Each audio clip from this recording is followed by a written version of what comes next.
Hello all. இன்னைக்கு உங்களுக்காக ஒரு குட்டி ஸ்டோரியோட வந்திருக்கேன். இது என்ன ஸ்டோரின்னு பார்க்கலாமா? ஒரு காட்டில் ஒரு யானை பற்றியும் ஒரு பன்னியை பற்றியும் ஒரு கதை.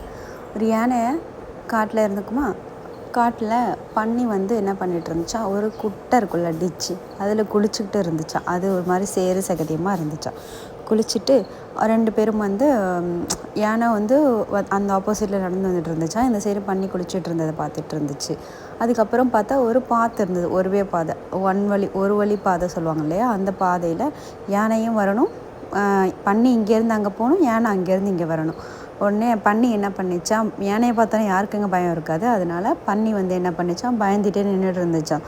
யானையும் போகாமல் நின்றுட்டு இருந்துச்சான். உடனே என்ன நினச்சிது பன்னி, சரி நம்ம போயிடுவோம், நமக்காக பயந்துட்டு அந்த பன்னி யானை நிற்கிது அப்படின்னு ஒரு மென்டல் திங்கிங்கில் நினச்சிட்டு அது பட்டிக்கே போயிடுச்சான். அந்த சைடு போயிட்டு யானை அதுக்கப்புறம் அது கிராஸ் ஆகி போனதுக்கப்புறமா யானை இந்த சைடு வந்துருச்சான்.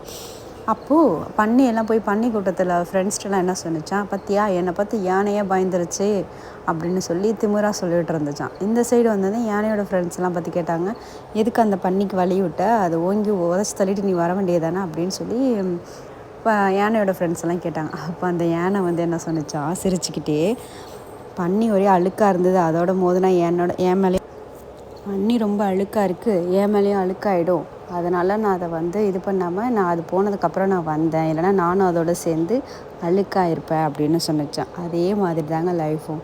நம்மளை பற்றி ஒரு நெகட்டிவ் தாட்டோ ஏதோ ஒரு கெட்டதோ ஏதோ ஒரு நமக்கு பிடிக்காத நெகட்டிவாக பேசுகிறவங்க வந்தாங்கன்னா அவங்களை இக்னோர் பண்ணிவிட்டு போயிட்டே இருக்கணும்.